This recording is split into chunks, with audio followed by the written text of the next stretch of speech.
The disfigured girl went quiet for a beat. No, I want to punish you, Mark. I want to make you feel like the tiny amount of pain I'm suffering. She still had that child's voice, so it was quite disturbing to hear this from her. I know how my life would have been if you pulled me out of that car.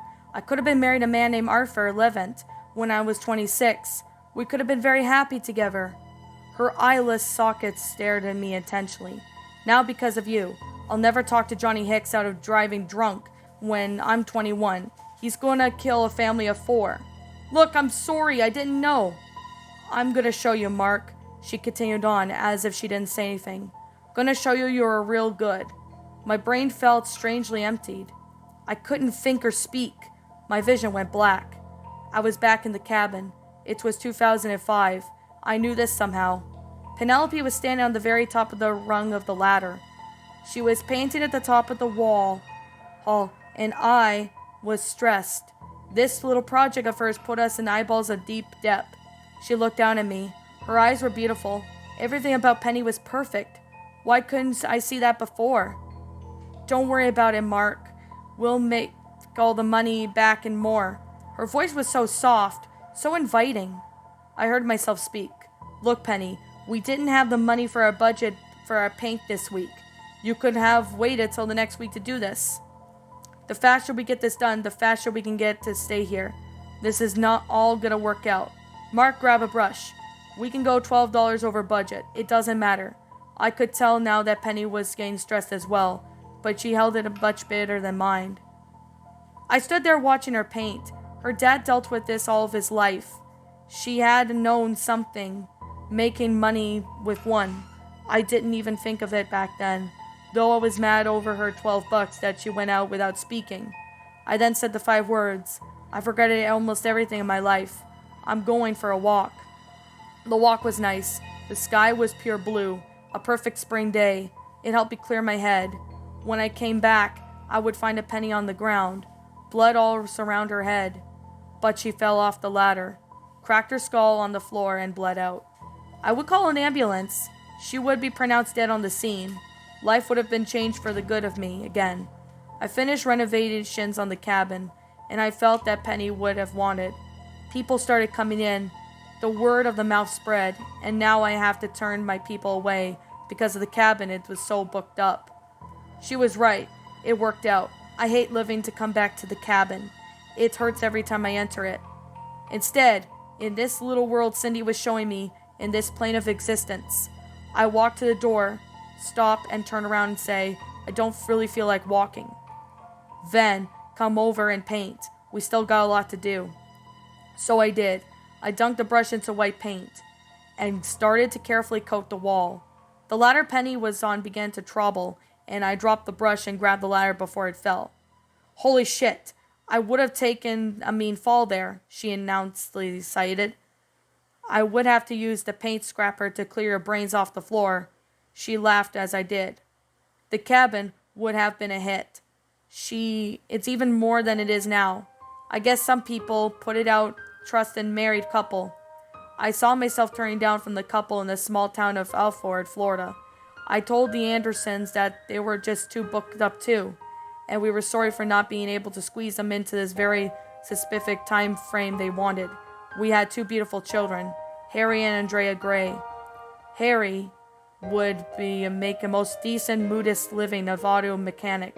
Andrea would have become the best real estate agents in the South. She would have sold an igloo at the beach. I and Penny retired the cabin and got out much for the aging bones to care for. We began to live in it permanently. Penelope was so beautiful in my old age. I would die before I get some type of illness. The last thing I would have seen was my wife, my children, and my grandchildren. Reality came rushing back to me, and I didn't want to do it. I was speechless, racked with depression. I would never have experienced those things, all because of an argument over $12. You didn't save her! You didn't save her! Cindy immediately began taunting me. I've moved my light to the mantle. There was an old cast iron poker sticking out of it. There was even a fireplace down there, but it made a nice decoration. I picked it up, and it felt like it was made some kind of wood now, and walked over to the little girl. I'm just a child. Her voice became frail again. You wouldn't kill a child, Mark. You're not a child. You're a monster. I lifted the fire poker up. I was going to kill her for showing what she could have been like. Cindy began screaming. It was painful, terrified howl. I heard a terribly ripping noise, the split going down her body to open up again. Now a massive hole in her body began and glow a dark purple color. The entire of the room lit up. I shielded my eyes and stepped back from the brightness. Saw two mechanic figures walked out of the purple light. Sam and Martha's bodies were much paler than before. They were white as memes. Their lips couldn't even close completely, so they have a condensed grimace. Sam was smiling. His mouth went from ear to ear. They seemed to have an extra knuckle on each finger. Sam walked towards me, his claw-like hands outstretched. I swung my poker at him. Sam let out a screech. Martha seemed to have responded to it. Her eyes were small, like a bird. She dove at me. Her nails tore through my pants and dug into my skin. I whacked on their head with the poker. She didn't let go. She didn't even react to getting hit. I turned my head around to see Sam knock me square in the face with his long hand. I dropped my flashlight, but continued to tight grip on the poker. I fell to the ground. Martha issued a series of hisses and clicks. Sam replied in the same manner. Sam grabbed me by my jacket. Martha grabbed by my legs. They began to carry me towards the light. Something in my brain went nuts. I did not want it to go whatever they were taking me. They didn't seem to notice that I still had the poker with me, or that they didn't care. I swung the poker at Sam, smacked him right in the face. He didn't even flinch. I had no options, but they were going to drag me to the place, and there wasn't even a damn thing I could do about it. I saw it rapidly moving in the purple glow. Cindy's heart was still beating inside her. It was beating really fast. Those stupid fuckers didn't even realize the predicament they put themselves in. Sam was halfway into the light, and it was at the edge of it. I swung the poker at Cindy's heart as loud as I could. The organ exploded. I heard several inhuman screams. Everything went dark, and the world felt as if it was melting. My head got dizzy, and forgot who I was for a brief moment. I woke up. It was dark. I crawled on my hands and knees until I found my flashlight. I turned it on and looked around the area. Cindy hung limply on the chains. Her body was pretty rotten. It smelled terrible. Lying beside her was the top of Sam, and the other half of his body must have stayed on that one place. In the corner of the room, the pale, bleedly-eyed Martha sat. She was breathing heavily and quaking as if she was suffocating. I watched as the creature slumped over and stopped moving. I poked her body. She was dead. I needed to get away from the smell. I moved my flashlight around and noticed that the windows and doors existed again. They were just sealed up with particle board. I excitedly walked to the staircase where the void was. It was gone. Stars filled the void. I ran up to them as fast as I could and opened the door. There was light, just a small amount of it that was coming from the front door. I smashed upon opening it. I ran outside and I was free. I never thought I was able to see the sun again. I drove into my car, chugged a bottle of water, and I had it in the cup holder. The lead clock on the dashboard read it was 6:13 p.m. I laughed still like a madman, laughed until I cried. It had been 2 months since I went to that place, since I had a good night's sleep. I finally stirred up the courage to go and clean the cabin. Thought it might be characteristic for me to rip away from all the boards and windows. It wasn't. I was still consistent in fear during my short stay in the cabin. I was scared that I would once again get swallowed by the dark, cold place like it had been in the cabin. Scared that I would not be able to leave, and would slowly freeze to death upon the place I would never understand. When I got downstairs, I had to deal with the bodies, put trash bags over my arms, and drag the bodies outside. Maggots started to rife with them, and Cindy's body was so rotten, my fingers went down to her bones. I threw up several times. Worst of all, Martha was still alive in some overcapacity. Her small beady eyes followed my every move.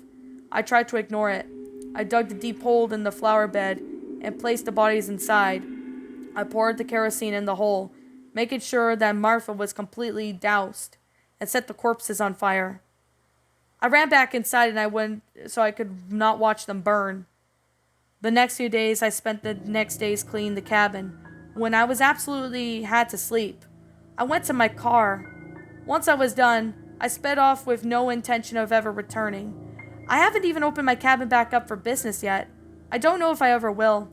Occasionally I will see shadows moving around my house and might glimpse of the pale hand pressing against one of my windows. When I'm in bed, there are several times when I can feel them standing there. I do not have the courage to open my eyes. I don't know what they want from me, but a part of me wishes that they would just get it over with, so I could stop living in total terror. I have the consistent recurring nightmares now. Most of the time I'll dream about the endless pale of dead-eyed people staring at me. Another common dream of me stuck in the cold. Dark room screaming for help. My eyes are gone. The worst dream of them all, even though that the one that shows me the life that I could have with Penny.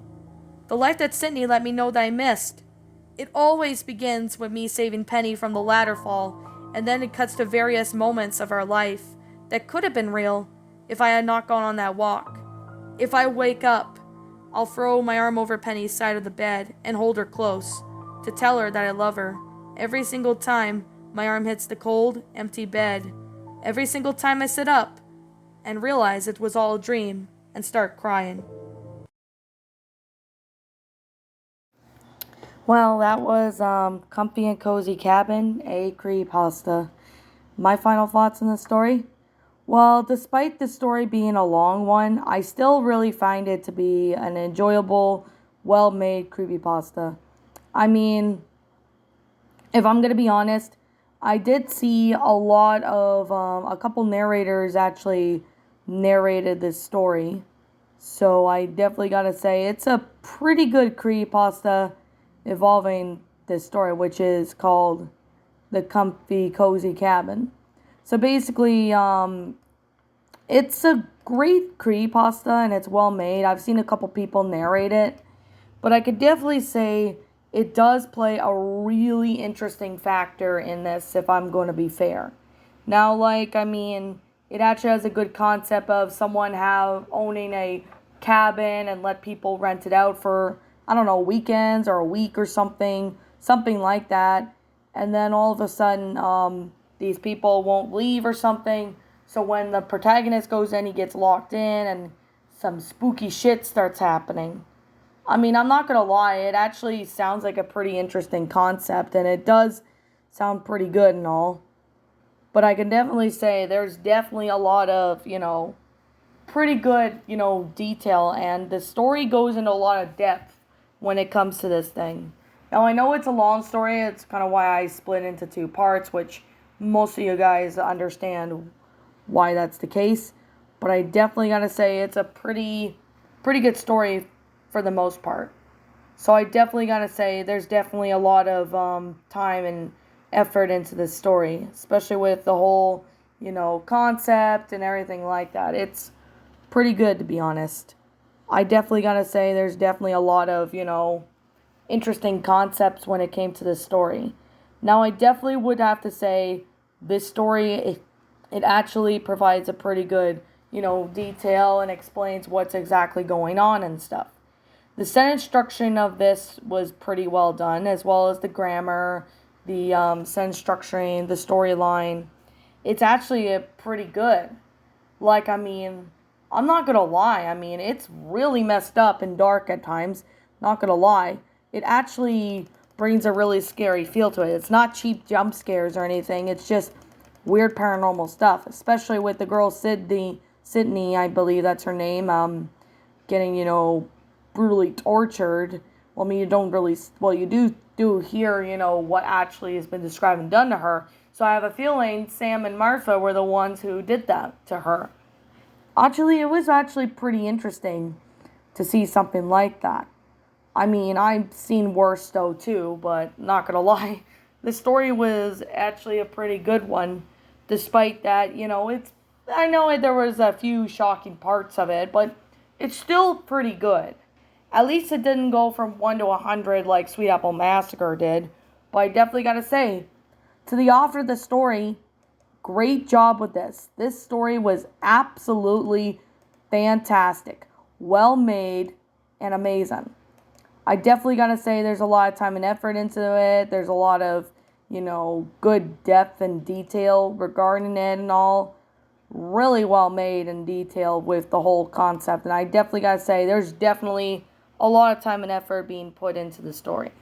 So, I guess with that being said and with that being the case, I'm gonna sit there and say, well, I think I'm going to sit here and just say stuff along the lines of, it's a pretty good story. I do have to say it's got a really neat concept. It's definitely well made in detail, and I personally really like it.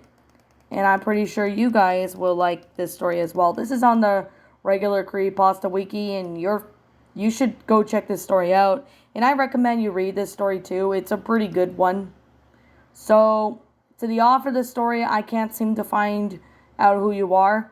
If you're the original author of the story and you manage to have a YouTube account and you see this video, comment that you're the author of the story and I'll be sure to give you proper credit then. Oh, pardon me about that. I've got the hiccups for some unknown reason, but, I'm just going to say, really good job with this story. So if the author can comment in the comments below, let me know if he, she, or they, them were the ones that wrote the story. I'll be sure to give them proper credit. But right now, I'm just going to leave it as anonymous for now until I find out who the original author is. So, with that being said, with that being the case, I'm just going to sit here and wrap up the review. I can't see anything that I did not like about this story, but I really do like the fact that, this story went into so much detail on what actually was going on and from the protagonist's perspective. That is awesome. So I can definitely congratulate the author for doing so. So with that being the case, that being said, like I'm just going to say, this is just simply my own personal opinion. And if you happen to disagree with me, that's fine too. We're all entitled to our own opinions in regards to these creepypastas. And this is just simply my own personal thoughts. With my final rating, I'm going to give this one a 10 out of 10. Beautiful, well-made story. There's definitely a lot of time and effort into it. There's definitely a really good concept going for. I like the fact that the concepts of it is pretty believable in a sense. I like how it's taking like the haunted mansion type, concept, which is amazing. There's definitely time and effort into the story, so I definitely gotta say, great job with that. I really do enjoy it, and it's pretty amazing. And definitely gotta say it's definitely amazing that this story went into a lot of depth of detail of what actually is going on. So anyways, with that being said and with that being the case, what did you guys personally think of this creepypasta? Did you all enjoy it? Did you all not? Also, what we have done personally to help make this story a lot better? Feel free to leave me now what your thoughts are down in the comments below. I'm the Queen of Lions. Thank you so much for watching today's episode. And if you're brand new here to this channel, be sure to leave a like, comment, subscribe if you're new. Ring the bell for notifications to when I upload, so that way you guys will not miss an upload. And as always, please roll the outro because I'm out.